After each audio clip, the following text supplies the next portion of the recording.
একটা কথা দিয়ে আজকে শুরু করতে চাই। বাংলার বুকে জুলাই এনেছিল বৈষম্য বিরোধী ছাত্র আন্দোলন নামে একটা প্ল্যাটফর্ম, আর বাংলাদেশে জুলাইকে ধ্বংস করেছে এনসিপি নামক একটা প্ল্যাটফর্ম। সারা বাংলাদেশের ছাত্র জনতা, কৃষক, শ্রমিক, মজুর প্রত্যেকটা শ্রেণী পেশার মানুষ একত্রিত হয়ে বৈষম্য বিরোধী ছাত্র আন্দোলন নামে একটা প্ল্যাটফর্ম গড়ে। এই প্ল্যাটফর্ম যদি ঐক্যবদ্ধ থাকতো, আজকে জুলাই যোদ্ধারা এত বিপদের মধ্যে পড়তো না। আপনারা কি দেখতে পাচ্ছেন? সারা বাংলাদেশে বিভিন্ন ধরনের ব্লেম দিয়ে যারা জুলাই এনেছিল তাদেরকে চিহ্নিত করে এক এক করে খুন করার, গুম করার নতুন নীল নকশা শুরু করে দিয়েছে সেই পরাজিত পুলিশ লীগ। তারই ধারাবাহিকতা আমরা দেখেছি অসংখ্য জুলাই যোদ্ধা, এর মধ্যে তারা অলরেডি খেয়ে দিয়েছে। জুলাইয়ের একটা শ্রেষ্ঠ উদাহরণ আমাদের শহীদ হাদি শরীফ ওসমান হাদিকে প্রকাশ্য দিবালোকে গুলি করে নির্মমভাবে খুন করেছে। আজকে এক মাসের মতো প্রায় হয়ে যাচ্ছে, একটা খুনিকে এখন পর্যন্ত গ্রেপ্তার করা সম্ভব হয় নাই। আমরা কি দেখতে পাচ্ছি এগুলো? আজকে আমরা এদিকে যাব, আমাদের জীবনের কোনো নিরাপত্তা নাই। তারা কতক্ষণ বলে যে বিশেষ ব্যক্তিদেরকে তারা গানম্যান দেবে, থুতু মারিয়ে সমস্ত গানম্যানের। ওই বিশেষ ব্যক্তিরা কি শুধু নাগরিক? প্রত্যেকটা মানুষের নিরাপত্তা নিশ্চিত করার জন্যই আমরা এই রাষ্ট্র ব্যবস্থা কায়েম করেছি। তাহলে আপনার শুধুমাত্র ওই এনসিপির নেতা, ওই জামাতের নেতা, ওই বিএনপির নেতা, গুটি কয়েক সিলেক্টিভ মানুষ যারা এমনিতে নিরাপত্তা পায় তাদেরকে আপনারা নিরাপত্তা দিতে বসে আছেন, অথচ যার নিরাপত্তা প্রয়োজন তাকে আপনারা চিনছেন না। এগুলা কি আমরা চলতে দিব? আমরা একটা কথা বলছি, জুলাইয়ের যে বিপ্লব, এই বিপ্লবের পর একটা বিপ্লবী সরকার প্রয়োজন ছিল। গত 1.5 থেকে 2 বছর এই অথর্ব উপদেষ্টা সরকার আমাদের এই সরকার ব্যবস্থা নিয়েছে। আমি প্রশ্ন রাখতে চাই, এই 1.5-2 বছরে কি এমন পরিবর্তন হয়েছে?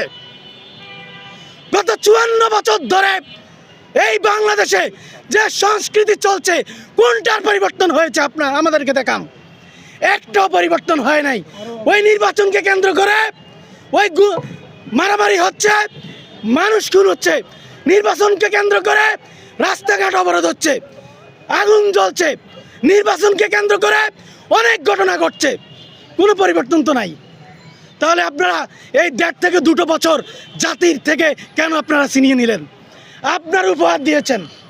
আপনারা কি উপহার দিয়েছেন? বাচ্চা কাচ্চাদেরকে দুর্নীতিবাজ বানিয়েছেন। আপনারা কি উপহার দিয়েছেন? বাংলাদেশে বিস্ময়ের মতো পোলাপান কোটিপতি হয়েছে, এটা দেখিয়েছেন। আপনারা কি উপহার দেখিয়েছেন? পোলাপানের মিনিমাম যে আদব কায়দা, সেগুলো এখন আর কেউ ফলো করছে না।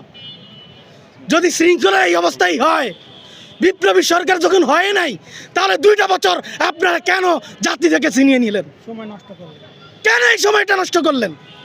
এখন নির্বাচন হচ্ছে, এই নির্বাচনে প্রার্থীরা নির্মম খুনের মুখোমুখি হচ্ছে।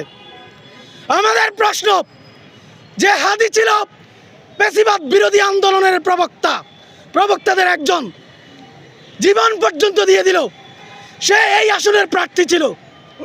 নির্বাচন কমিশন থেকে বলা হচ্ছে এগুলো নাকি বিচ্ছিন্ন ঘটনা। আপনারা শুনছেন না? তারপরেও এই কমিশন এখনো বহাল থাকে কি করে? তারা প্রার্থীদের নিরাপত্তা দিতে পারবে না, ভোটারদের নিরাপত্তা দিতে পারবে না, তাদের বাংলার জমিনে নির্বাচন করার কোনো অধিকার থাকতে পারে না। অথচ আমরা এখন ক্ষমতার ভাগাভাগিতে ব্যস্ত, আমরা এখন আসন ভাগাভাগিতে ব্যস্ত। বিপ্লবের ধ্বজা ধরা এনসিপি তারা 30টা আসন নিয়ে তারা নেগোশিয়েট করে, আরেকটা বিপ্লবী দল 2-4টা আসন নিয়ে নেগোশিয়েট করে। এই দৃশ্য দেখার জন্য 2000 ছাত্র জনতা জীবন দিয়েছে। আপনাদের কি মনে হয় বাংলাদেশে যে দৃশ্য এখন আপনারা দেখতে পাচ্ছেন, এই দৃশ্য দেখার জন্য এই ছাত্র জনতা জীবন দিয়েছে? কখনোই না। তারা এমন সিস্টেম করেছে তাদের সংসদে যেতে হবে, তাদের ক্ষমতা দরকার। তারা উপদেষ্টা হয়ে মন্ত্রণালয়ের স্বাদ পেয়ে গেছে।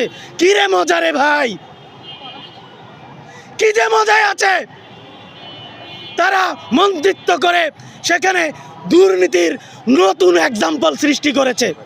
আপনারা দেখেছেন না মন্ত্রণালয়গুলোতে কি পরিমাণ দুর্নীতি হয়েছে? অনেক এপিএস এর পাসপোর্ট পর্যন্ত জব্দ করা হয়েছে। সেই সকল এপিএস এর বিচার কোথায়? আপনারা জানেন 2024 সালে যে বিপ্লব হয়েছে এটা দুর্নীতির বিরুদ্ধে, স্বজনপ্রীতির বিরুদ্ধে, আর অনেক কিছুর বিরুদ্ধে। আমি একটা এক্সাম্পল দিচ্ছি। উপদেষ্টা মাহফুজ আলম এখন লম্বা লম্বা কথা ছাড়তেছে। তার আপন ভাই আন্দোলনের সময় অস্ট্রেলিয়াতে ছিল। সেই মাহবুব কিভাবে রেড ক্রিসেন্টের পরিচালনা কমিটির সদস্য হয়? ঠিক। এই স্বজনপ্রীতি দেখার জন্য আমরা জীবন দিয়েছি, এটার জন্য বিপ্লব করেছি। শুধু তাই নয়, উপদেষ্টা মাহফুজ আলমের ভাই আবার আরেক উপদেষ্টার বাবা ঠিকাদার হয়। দেখছেন না?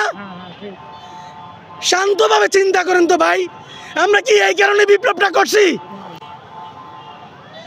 আমি আপনাদেরকে চ্যালেঞ্জ দিয়ে বলছি,